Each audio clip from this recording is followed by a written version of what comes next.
కర్మ సిద్ధాంతాలు గురించి మీరు ఏం చెప్తారు? అవి ఎంతవరకు నిజం? కర్మసిద్ధం తప్పకుండా ఉంటుంది స్వామి. మా చిన్న మా ఉదాహరణ చెప్తాను. ఇప్పుడు మనం డిపాజిట్ చేసినాం, బ్యాంకులో డిపాజిట్ చేసినాం. డిపాజిట్ చేసిన తర్వాత మనం వెళ్ళిపోతే ఉన్న డబ్బు మన అబ్బాయికి పేరు మిస్సెస్ పేరు మీద అది తీసుకోవచ్చు, డ్రా చేసుకోవచ్చు. ఇది మన కళ్ళం కూడా కనబడుతుంది. ఈ డిపాజిట్ వచ్చే జన్మ, ఈ జన్మ ఎంత పుణ్యం చేసుకున్నామో వచ్చే జన్మ వస్తుంది. అది వచ్చితే దాని ఎంతవరకు ఒక 4 years వరకు నీకు ప్రభావం నీకు నువ్వు అన్న మాటలన్నీ జరుగుతాయి, దైవ మార్గం. ఆ డిపాజిట్ని మళ్ళీ దాన్ని పెంచుకుంటూ పోతే ఇంకా మళ్ళీ వచ్చే జన్మ మంచి జన్మ వస్తుంది. లేదా ఆ జన్మ నువ్వు మంచి పేరు లేదా దైవ మార్గం పోదానికి అవకాశం. ఆ డిపాజిట్ నువ్వు ఎప్పుడు వాడేసుకుంటావో జీరో అయిపోతావు. జీరో అయిపోయినా అప్పుడు నువ్వు ఏమవుతుంది, 10 మంది అనుపాలు అయిపోతాము. మనశ్శాంతి ఉండదు, మనశ్శాంతి వెళ్ళిపోతుంది.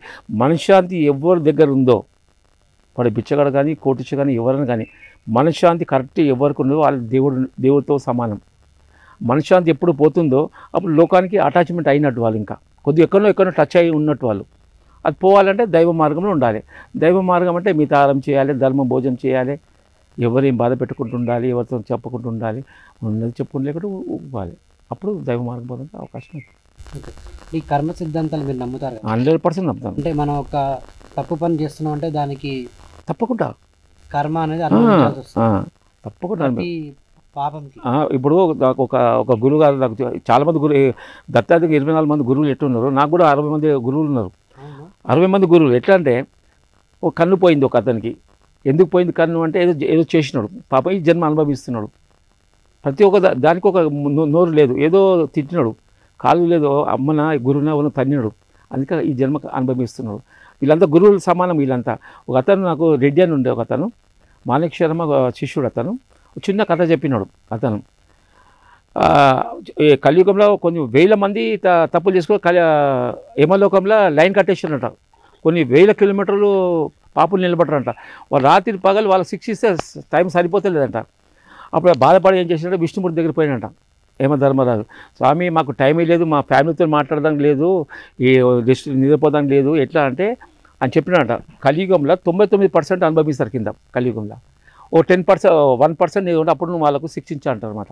అందుకే కలియుగంలో అయిపోయింది. ఒకప్పుడు సర్దియో ఏదో ఉంటుండే ఒక 40-50 ఏళ్ళ కింద. ఇప్పుడు ఎన్ని జ్వరాలు వచ్చినాయి స్వామి, రోగానికి రకరకాల రోగాలు వచ్చినాయి, అనుభవించాల్సి వస్తుంది వాళ్ళు. ఇప్పుడు నేను కొంతమంది అంటారు అక్క చెల్లెల సొమ్ము తినేస్తారు, అన్నదమ్ముల సొమ్ము ఇప్పుడు వాళ్ళంతా బాధపడుతుంది ఇప్పుడు చాలామంది. మొన్న ఒక అతను వచ్చాడు మా దగ్గర అనుకోకుండా, వాళ్ళ అమ్మ ఉన్నప్పుడు ఏ మాత్రం సేవ చేయలేదు. ఆస్తి మాత్రం ఏ విధంగా తమ్ముళ్ళని మోసం చేయాలి, అది చేయాలంటే ఎట్లయితే మళ్ళీ భజన చేసేవాళ్ళు, రామాన భజన చేసేవాళ్ళు, పూజ చేసేవాళ్ళు, మంచి కులంలో పుట్టిన వాళ్ళు ఆ తప్పు పని చేసి ఎట్లా తప్పు సార్? కర్మానికి తప్పకుండా అనుభవించాల్సిందే 100%, 99%. నా అనుభవంలో 100% అనుభవించాల్సిందే. అంటే ఈ ప్రయాణంలో మీకు అటువంటి ఎదురైనా? అంటే చాలా ఎదురైనాయి. ఇప్పుడు ఎట్లా అంటే నాకు పోయిన జన్మ కొన్ని తప్పులు ఉండొచ్చు, నాకు కొన్ని జన్మ నాకు తప్పులు కూడా ఉంటాయి. ఉన్నాయి, తప్పకుండా ఉన్నది. ఇప్పుడు అంటే ఎన్ని జన్మలైనా పుట్టొచ్చా? అది 150 వరకు జన్మ ఎత్తాల్సిందే.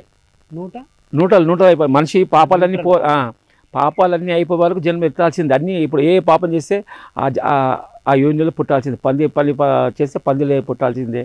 మేక ఉంటే మేక జన్మ ఎత్తాల్సిందే. అన్నీ ప్రతి దాంట్లో లాస్ట్ ఇవన్నీ అయిపోయి జన్మ మళ్ళీ పూర్వజన్మలు కూడా ఉంటాయి మనిషి. అంటే ఈ జన్మ రావాలని ఏముండదు. ఎన్ని ప్రాణులు ఉన్నాయో లోకంలో అన్ని ప్రాణులు దాంట్లో పోవాల్సిందే. మానవ జన్మ వస్తుంది నమ్మకం లేదు. అంటే ఇప్పుడు పందిలాగానే పుట్టినాం అనుకోండి, అంటే పందిలాగా పుట్టినప్పుడు కూడా పందికి కర్మలు కూడా ఉంటాయి, పక్కా. ఇప్పుడు చిన్న కథ చెప్తాను. ఒక గురువు శిష్యుడు, చాలా ప్రేమైన శిష్యుడు ఇద్దరు. ఆ గురుగారు ఒక తప్పు పని చేసినాడు. తప్పు చేసి ఆయన పంది జన్మ వస్తుంది అని నాకు అర్థమైపోయింది. గురువుకు చెప్పాడు, శిష్యుని చెప్పాడు, నేను ఓ పంది కడుపులా ఇక చుక్క తలకు ఒక చుక్క వస్తుంది, అది చుక్క నేను కాబట్టి నువ్వేం చేయి, పుట్టినంగా ఎన్నికలు చంపేసినాను, నా జన్మ క్లోజ్ అయిపోతే మళ్ళీ మానవ జన్మ వచ్చేస్తా అని చెప్తాడు. శిష్యుడు సరే అంటాడు. ఎదురుగా పంది ఈనుతుంది, ఈయన చనిపోతే పంది ఈనుతుంది. చుక్క ఉన్న ఒక పంది పిల్ల పుడుతుంది. పుడితే ఈ శిష్యుడు ఏం చేస్తే కత్తి తీసుకొని పోయి సంపాదన పోతాడు. పంది పిల్ల ఏమంటే ఈ మురికి నాకు చాలా బాగుంది, శిష్యుడు నాకు సంపక ఇది అనుభవించినాక వస్తా అంటాడు అనమాట. ఆ రుచి నాకు బాగుంది, ఈ పెండ ఇది రోత బాగుంది, నువ్వు నన్ను ఏం చంపకు ఇలా ఆయనకు అంటే వదిలేస్తారన్నమాట.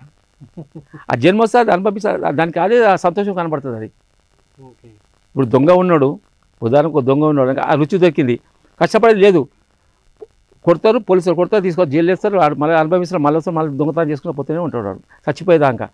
ఓన్ చేత చచ్చిపోయాక మళ్ళీ జన్మ ఎత్తుతాడు. కర్మ తప్పకుండా అనుభవించాల్సిందే ఎవరైనా సరే. గురువు లేని తప్పది. ఎప్పుడు చూడు రామకృష్ణ పరమహంసకు క్యాన్సర్ వచ్చింది, వచ్చి చనిపోయిన వివేకానంద స్వామికి ఆయనకు వచ్చింది, ఆయన అట్లా అనుభవించాలి. చాలా మన ఈ గౌతమ్ కూడా చేయాల్సి వచ్చింది, తప్పదు అది. కానీ ఒకటి ఏంటంటే మనకు 10 సంవత్సరాలు వచ్చేది తొందర వచ్చేస్తుంది మనకు. సో ఇప్పుడు అంటే మొదటి నుంచి మీరు అయ్యప్ప స్వామి భక్తులేనా, లేకుంటే శివుడిని పూజించడం? ఫస్ట్ హనుమంతుడి పూజ భక్తుని నేను, ఆంజనేయ భక్తుని. ఆంజనేయ భక్తు తర్వాత రాముని భక్తుని అయినాను, రాముని భక్తు తర్వాత శివభక్తుని అయినాను, శివభక్తులు అయినాక అయ్యప్ప దాంట్లోకి వచ్చేసినాను. వచ్చిన తర్వాత నూటలు అయిపోయింది, అంత సమానం అయిపోయింది. ఒకటి ఏంటంటే ధర్మం ఎక్కడుందో దేవుడు అక్కడ ఆ రూపంలో వచ్చేస్తాడు, ఒకటే రూపంలో. ఇంకా ఈ 10 అవతారాలు మనకు అవసరం లేదు, అంతా ఒకటే. అంతా ఒక నువ్వు ముస్లిం అనుకో, క్రైస్తవం అనుకో, ఏదైనా అనుకో, మంచి మార్గం వచ్చేసినంటే ప్రేమనే దేవుడు. ఎప్పుడు నీ దగ్గర ప్రేమ ఉంటుందో అప్పుడు నీ దగ్గర దేవుడు ఉన్నట్టు, నీ దగ్గర ఎప్పుడు క్రోధం ఉంటుందో అప్పుడు దయ్యం ఉన్నట్టే నీ దగ్గర. సో కఠోర దీక్షలు మీరు ఏమైనా చేసిరా? కఠోర ఇప్పుడు నేను ఉదాహరణ చెప్తాను. కఠోర అంటే సంవత్సరాలు ఏం చేయలేదు. నేను దేవుడి ముంగట ధ్యానంలో కూర్చుంటే అప్పుడు డిపార్ట్మెంట్లో ఉన్నా. కూర్చున్నాక నాకు ఏదో లోకంలో వెళ్ళిపోయినట్టు 3 రోజుల దాకా లేవాలి. మా మిస్సెస్ నన్ను లేపది అట్లా 3 రోజులు అట్లా. అప్పుడు నా విఐపీ డ్యూటీ ఉంటుంది, నాకు స్పెషల్ బ్రాంచ్ ఉంటుంది. నేను ఎక్కడ భోజనం విఐపీలు తింటారో అక్కడ మేము పోయి చూడాలి, చెక్ చేయాలి అందరికీ. ఆ డ్యూటీ పడేది నాకు. నేను 3 రోజులు పోయిన తర్వాత కూడా మా ఆఫీసర్ ఎవరు ఏమనేది కాదు నన్ను. 3 రోజులు పోయిన తర్వాత ఒక ½ అవర్ లేట్ వచ్చినా వాళ్ళకు మెమో ఇచ్చేవాళ్ళు, నాకు మెమో లేదు, ఏం లేదు. వాళ్ళు నన్ను చూసి తల ఉంచేది. వాళ్ళు నన్ను అడిగేది ఏంటంటే, సార్ నేను కూర్చున్నాను ఇట్లా, నాకు ధ్యానం వెళ్ళిపోయినా, ఎక్కడో నాకు అర్థం కాలేదు, ఎక్కడెక్కడ తిరిగి మళ్ళీ వచ్చేసినాను, ఆ లోకం ఇక్కడ అర్థం కాలేదు అని చెప్పినాను. అబద్ధం చెప్పేది కాదు. ఇప్పుడు దైవ మార్గంలో ఉన్న వల్ల అబద్ధం ఆడద్దు లెక్కకు. అబద్ధం ఆడితే నువ్వు ఒక మెట్టు దిగినట్టే.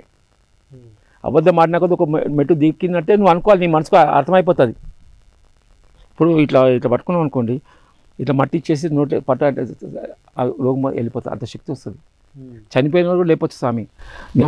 ఇప్పుడు కూడా అది దైవ మార్గము, ఏమంటారు, ధర్మ మార్గము సరిగ్గా అయిన నిష్ట ఉన్నవాళ్ళు ఇప్పుడు కూడా లేపొచ్చు. ఇప్పుడు కూడా దైవ మార్గంలో ఉన్న వాళ్ళే. ఇప్పుడు నేను మీకు ఇక్కడ ఒక ఫ్యాక్టరీ ఉంది, ఆయన వివేకానంద హాస్పిటల్ ఉంది, మన ఇప్పుడు ఇది ఉంది కదా ప్రజాభవన్ ఒకటి ఉంది, దాని పక్కకు ఉంది హాస్పిటల్. అడిగి పోయినాను, పోయి చూస్తే అతను మామూలుగా హాస్పిటల్ ఉన్నాడు. నేను ఈయన చనిపోతాడు, ఇంకా 3 రోజుల దాకా చనిపోవడం అని చెప్పినాను. 3 రోజుల దాకా ఉంటాడు, ఆయన చేసుకుంది కొద్దిగా ఉంది, అది లిమిట్. సరిగ్గా 3 రోజులు చనిపోయినాడు. ఇక్కడ ఎల్లమ్మ టెంపుల్ ఉంది, బల్కంపేట ఎల్లమ్మ. ఆ మెయిన్ గుడి ఎవరిదో ఆమె ఓనరు, మగపిల్లలు లేరు, ఆడమైన దానికి ఇన్ఛార్జ్. ఆమె మా ఇంటి దగ్గర వచ్చింది. ఆమె దైవ మార్గం బాగా చేసేది. ఆమె కూడా అట్లనే వస్తే నేను ఇది బాగాలేదు, 3వ దశమి వస్తుంది, ఆ రోజు ఆమె కూడా అదే రోజు చనిపోతే అదే రోజు చనిపోయింది. వాళ్ళు అన్నారు, ఏ స్వామి అన్ని నరాలు దిగిపోయినాయి, ఒక గంట సేపట్లో చనిపోతుంది అని చెప్పినారు నిమ్స్ హాస్పిటల్. ఏం చాలు 3 రోజులు దాకా అట్లా. ఇప్పుడున్న ప్రూఫ్ ఉన్నారు, ఇక్కడనే దేవం బస్సులో ఉంటారు. 3వ దశమి రోజు చనిపోయింది ఆమె. అంటే ఇప్పుడు కఠోర దీక్షలు అంటే నిత్యము మీరు అన్నట్టు అంటే ప్రాపర్గా అంటే దైవ మార్గంలో ఉండే వాళ్ళకి సో ఎప్పుడు చనిపోతారు, ఎలా చనిపోతారు అన్నది కూడా తెలుసు. 100% చనిపోయిన వాళ్ళని కూడా బతికేయచ్చు. అంత నిష్ట ఉన్న వాళ్ళు తప్పకుండా బతికేయచ్చు. అన్ని శక్తులు వస్తాయా? 100% వస్తాయి. దాన్ని ఆ మార్గం నడవాలి. ఆ మార్గం ఏ మార్గం ఉందో ఇప్పుడు బ్రహ్మంగారు ఉన్నారు, ఎంత 400 సంవత్సరాలు ఆయన లేపలేనా? ఆయన లేపాడు కదా, మన కళ్ళం కూడా చూసి ఉన్నాయి కదా, కొన్ని 1000 సంవత్సరాలు 400 సంవత్సరాలు కదా. రాఘవేంద్ర స్వామి కూడా లేపినాడు కదా. ఇప్పుడు మన కళ్ళం కూడా ఉంది కదా, కొన్ని రాసినాయి. ఇప్పుడు కూడా ఉన్నారు, కానీ వాళ్ళు కనబడరు ఎవరికి. అలాంటి ఉన్నారు, వాళ్ళు లేకుంటే భూమి ఎప్పుడూ పలిగిపోయేది. వాళ్ళు ఉన్నారు కాబట్టి, అలా నిష్ఠగా ఉన్నారు కాబట్టి మనం భోజనం చేయగలుగుతున్నాం. మీరు ఇంతకుముందు చెప్పారు తను ఇంకొక 3 రోజుల తర్వాత చనిపోతుంది అని, అంటే మీకు కూడా అటువంటి శక్తులు ఉన్నాయి? అంటే అంత టాప్ లెవెల్ లేదు, కొద్ది వరకు, అంత పెద్ద హై లెవెల్ కాకుండా కొద్దిగా మన చేసే దీక్ష పట్టి కొన్ని అంతవరకే, దాని ముంగడ పోలేకుండా అట్లా.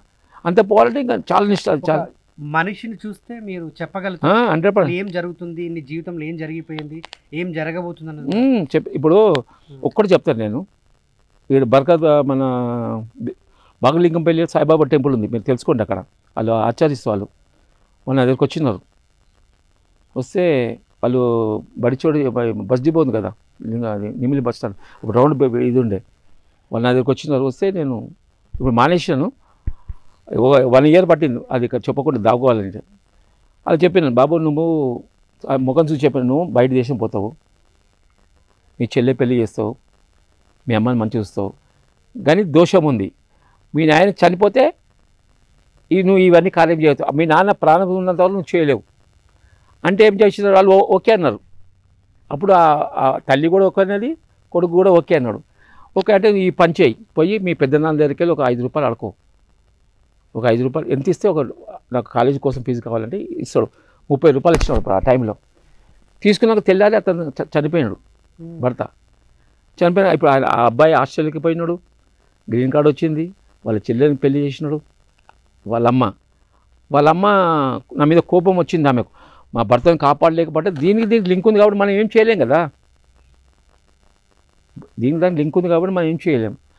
ఆమె ఏ విధంగా నన్ను దేవుని ధర్మాన్ని కోపడ్డదో ఆ విధంగానే ఆమె చనిపోయింది, అంత బాధతో చనిపోయింది ఆమె.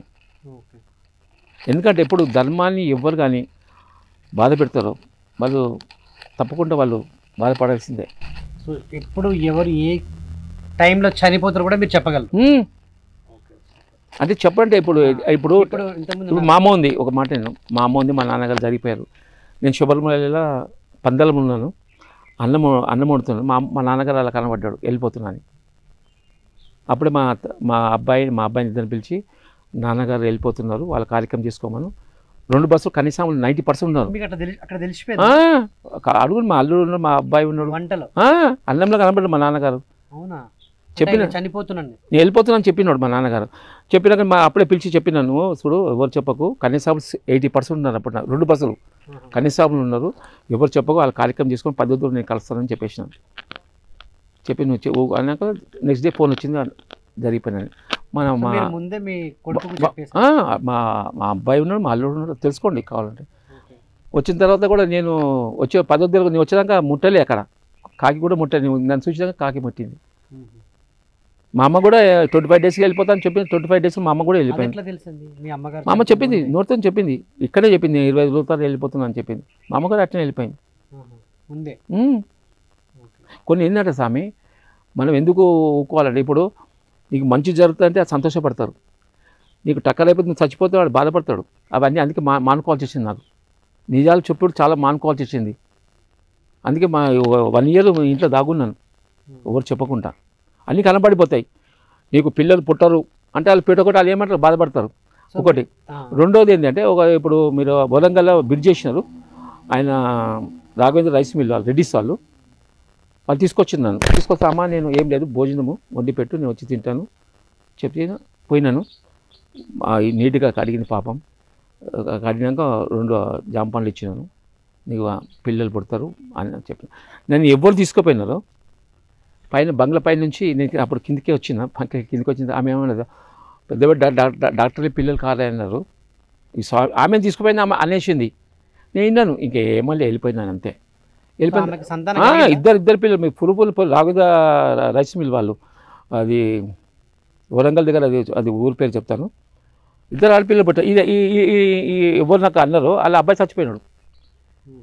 ఆమె వచ్చి ఏడ్చితే నేను నువ్వు అన్నదానికి అనుభవం నేను చేస్తాను, నువ్వు ఎవరికన్నా నన్ను కాదు కదా, ఏ దేవుడికి అన్నావో ఆ దేవుడు మాట్లాడతా కదా, నీవు కూడా ఆ పిల్లాడు చాలా అమ్మాయిలకే అంత మంచి అబ్బాయి ఉండే, ఈ పిల్లలు మీ ఏమంటారు, మీ తమ్ముని భార్య కడుపులో పుడతారు అని చెప్పి 2 పిల్లలు పుట్టినారు, ఉన్నారు ఇప్పుడు. కావాలి రాఘవేంద్ర రసమిల్లు, అది ఏదో ఊరి పేరు చెప్తాను, ప్రూఫ్తో చెప్తాను. సో ఇప్పుడు సంతానం కూడా కలిగిస్తారు అంటే మనం రేఖలు పట్టి చెప్పేస్తారు, మీకు పిల్లలు పుడతారా పుట్టరా 100%. చాలా మంది ఇప్పుడు మన ఒక 1 ఇయర్ కింద ఒకళ్ళు వచ్చినారు, స్వామి నాకు ముందు పాప పుట్టింది, మళ్ళీ బాబు అంటే బాబు పుడతారని చెప్పిన. అది ఏమనలే, 1,00,000 రూపాయలు ఈ చెట్టుకి 1,00,000 రూపాయలు ఇవ్వాలని చెప్పిన. ఉన్నది ఇక్కడ ఓల్డ్ సిటీలో ఉంటారు వాళ్ళు, ఇక్కడ బిహెచ్ఎల్ ఉంటారు, కొడుకు పుడతారు అన్న. తర్వాత చెప్పినంటే ఈసీ ఉండగా ఆడపిల్లలు చూపించారు అని చెప్పినాడు. ఎందుకు నువ్వు మగపిల్లాడు పుడతావు చూడు అని చెప్పిన. మగపిల్లాడు పెట్టినాడు, పైసలు 1,00,000, నాకు 1,00,000 వద్దు, ఏమన్నా మాటకు చెప్పిన, నాకు 1,00,000 వద్దు అని చెప్పిన. నవ్వుతాడు, వాళ్ళ ఫోన్ నెంబర్ కూడా ఇస్తాడు, తెలుసుకోండి కావాలంటే. సో జనరల్గా అంటే ఒక మనిషికి ఎటువంటి ఇబ్బందులు ఉన్నాయో చెప్పేస్తారు, ఏం జరగబోతున్నాయి తప్పకుండా. నువ్వు చూస్తారా? చేయి చూస్తాను, ముఖం చేయి చూస్తాను, ముఖం చూస్తాను, కాలు చూసి చెప్తాను, జనాలకు కూడా తెలుస్తుంది కదా. కాలు చూపింది ఇక నాది ఒకటి ఏంటంటే 90% మంది సేవ చేస్తారు మీరు, అంటే మానవ సేవ చేస్తారు, చేసి వాళ్ళతో మాటలు పడతారు. అర్థమైందా? ఈయన నాకు మంచి చేసినాడు కదా, ఈయన మంచోడు కదా అని అన్నారు, ఉల్టా ఏదో ఒకటి రాయేసేస్తారు నీ లైఫ్లో. అది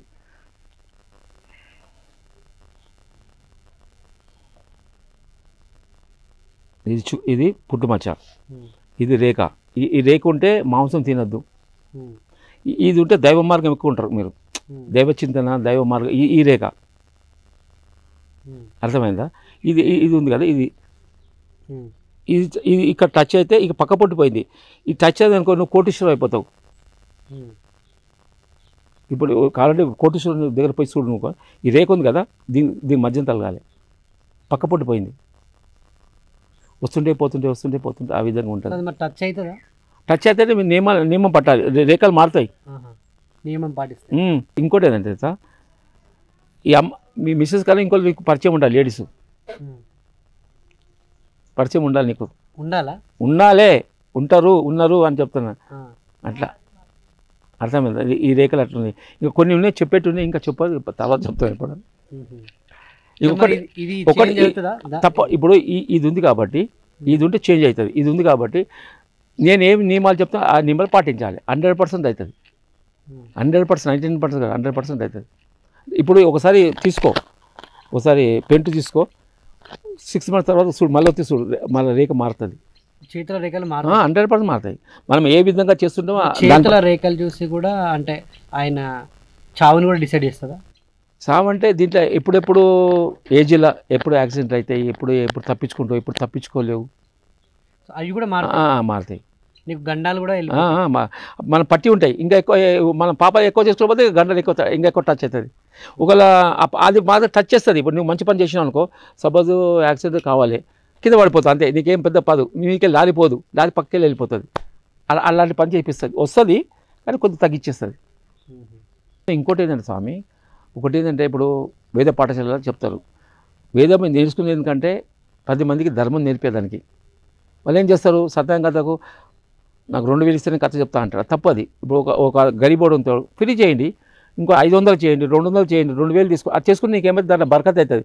ఖచ్చితంగా నీకు 5000, 2000 కావాలంటే అప్పుడు ఏమవుతుంది, వాడు కథ చెప్పించుకోడు, దేవునికి దూరం అయిపోతాడు. నువ్వు నేర్చుకుని ఏం లాభం చెప్పు?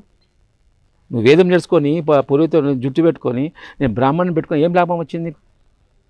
నువ్వు ధర్మం ఏం, నాకు ఏమైనా సనాతన ధర్మం సనాతన ధర్మం అంటే సనాతన ధర్మం ఏం కాపాడుతున్నట్టు? నువ్వు భజన చేస్తాము, నాకు 5000, 10,000 అంటే ఎట్లా అవుతుంది? వాళ్ళు ప్రేమతో నుంచి తీసుకోండి, వాళ్ళు ప్రేమతో నుంచి తీసుకోండి, అంతేగాని నాకు 10,000, 50,000 ఇవ్వాలంటే నేను ఎంత తప్పు? మరి ఈ మధ్యకాలంలో అంటే చాలామంది అంటే పంతులు ఎవరైనా కూడా, పూజారులు పంతులు కానీ పూజారులు కానివ్వండి, అంటే పైసలు ఏంది వాళ్ళు అసలు పూజ దగ్గరికి రారు. కరెక్ట్, అంటే నేను చెప్పేది అదే కదా. ఇప్పుడు వేద పాఠశాల అక్కడ ఇచ్చాను నేను, 95లో 5 లక్షలు పెట్టి కట్టించాను. వాళ్ళు 40 మంది చదువుకుంటున్నారు. వాళ్ళ గురువులు ఎట్లుండాలంటే వాళ్ళు నేర్పియాలి, ఏ విధంగా నేర్పియాలి. స్వామి మంచి గురువు అయిన తర్వాత, పూజారి మంచిగా అయిన తర్వాత 10 మంది, ఇప్పుడు 5 రకాలు ఉంటారు. ఒక గరీబోళ్ళు ఉంటాడు, అందరు సత్యం కథ వచ్చి చెప్పిరా, ఏం బాధపడకు, 500 ఇస్తాడు, 200 ఇస్తాడు, 3000, 1000 ఇస్తాడు, వాళ్ళు ఆ విధంగా చెయ్యి, నీకు అప్పుడు నీకు దోషం తలగది. నువ్వు 2000 కావాలి అని తీసుకున్నా నీకు దోషం పడ్డది. ఇప్పుడు ఎంతమంది పంతులు ఉన్నారు కదా, ఒక్కరు సరిగ్గా లేదు తెలుసా, మనశాంతి పోయింది వాళ్ళ దగ్గరికి వెళ్ళి. ఇది ఏ పూజ, కారు ఉంది, సైకిల్ మోటార్ ఉంది, కానీ మనశాంతి పోయింది వాళ్ళ దగ్గరగా, మనశాంతి పోయింది, టోటల్గా పోయింది వాళ్ళ దగ్గర. ఆమె భార్య అంటే సినిమా పోతామంటుంది, అక్కడ అంటుంది, ఇక్కడ అంటుంది, ఆ రోగం అంటే ఈ రోగం, అది ఇది, పైసలన్నీ పోతే మనశాంతి పోయింది, కథం. నువ్వు ఈ విధంగా నువ్వు చేసినావు అనుకో, మంచి హాయిగా ఇట్లా చెట్టు కింద కూడా మంచి నిద్ర వచ్చేస్తుంది. ఓకే, సో శివరాత్రి గురించి ఏమైనా మాకు కొన్ని విషయాలు చెప్తారా? శివుడి గురించి. ఇప్పుడు ఒక్క పొద్దు అంటేనే దేవుని దగ్గర ఉన్నట్టు, దీక్ష అంటేనే ఒక దేవుని దగ్గర ఉన్నట్టు. దానికి ఏంటంటే ఆ శివరాత్రి రోజు ఉద్భవించినట్టు అని చెప్తారు శివపురాణంలో. ఆ రోజే ఆయన పుట్టింది టైము లెక్క ప్రకారం. దాంట్లో ఏంటంటే వీళ్ళు దీక్షలు ఉండి నామం చెప్పకుండా మళ్ళీ ఎన్నో రకరకాలుగా ఉంటారు, అది తప్పు. ఉపవాసం అంటే 24 గంటలు ఉపవాసం దేవుని దగ్గర ఉండాలి. నువ్వు కడుపు ఎండుకొని కడుపును బాధ పెట్టి చేయాలని ఏ దేవుడు చెప్పలేరు. నీకు మనశ్శాంతి ఎప్పుడు ఉంటుందో అప్పుడు శివరాత్రి. అది నా లెక్క ప్రకారం నేను రోజు శివరాత్రి అనుకుంటాను నేనైతే. నా డ్యూటీ, నా జీవితం ఏంటంటే ఎప్పుడు శివరాత్రి లెక్కనే ఉంటాను నేను. ఏకాదశి అనుకోండి, శివరాత్రి అనుకోండి, ఏదైనా అనుకోండి. ఇప్పుడు చూడు, దానికోసము బ్రహ్మ విష్ణు ఇద్దరు పైన ఒకళ్ళు పోవాలి, టాప్ లెవెల్ దొరకబట్టారు, ఒకళ్ళేమో భూలోకం పోమంటారు. పై లోకంలో పోతే ఆయన దొరకది, కింద ఈయన దొరకదు, అంత పెద్ద శివుడు ఉంటారు. ఈయన వచ్చి మన ఆవు దగ్గర పోయి చెప్పమంటే అక్కడ ఆవులు చెప్తారు. అందుకే ఆవుకు మొక్కరు చూడండి, శాపం ఉంది, తోకకు మొక్కుతారు. అందుకే బ్రహ్మకు కూడా పూజ చేయరు, ఆయన కూడా శాపము, ఆయన కూడా బ్రహ్మ గుడి లేదు. కానీ నిజంగా చెప్పాలంటే బ్రహ్మకున్నంత గుళ్ళు దేనికి లేవు నా లెక్క ప్రకారం. ఎందుకంటే బ్రహ్మ రాసిందని అని చెప్తారు. ఇక్కడ బ్రహ్మ ఉన్నట్టే కదా, బ్రహ్మ ఉన్నట్టే కదా. నువ్వు ఏ పూజ చేయకుండా పూజ చేసినట్టే కదా, బొట్టు పెడితే ఆయన పూజ చేసినట్టే కదా. శివరాత్రి అంటే ఒక్క పొద్దు కమస్కం ఆ రోజన్నా భయంతో ఉంటారు, భయంతో నిష్టగా ఉంటారు, సేవ చేస్తారు, దేవుని దగ్గర ఉంటారని ఒక భయంతో పెట్టారు పెద్దలు. మాస శివరాత్రి కూడా వస్తారు, నెల కూడా వస్తుంది, దానికోసం పెట్టినారు. కమస్కం ఈ టైంలో కొద్ది భయంతో వీళ్ళు ఈ మార్గం ఉంటారని గురువులు పెట్టినారు.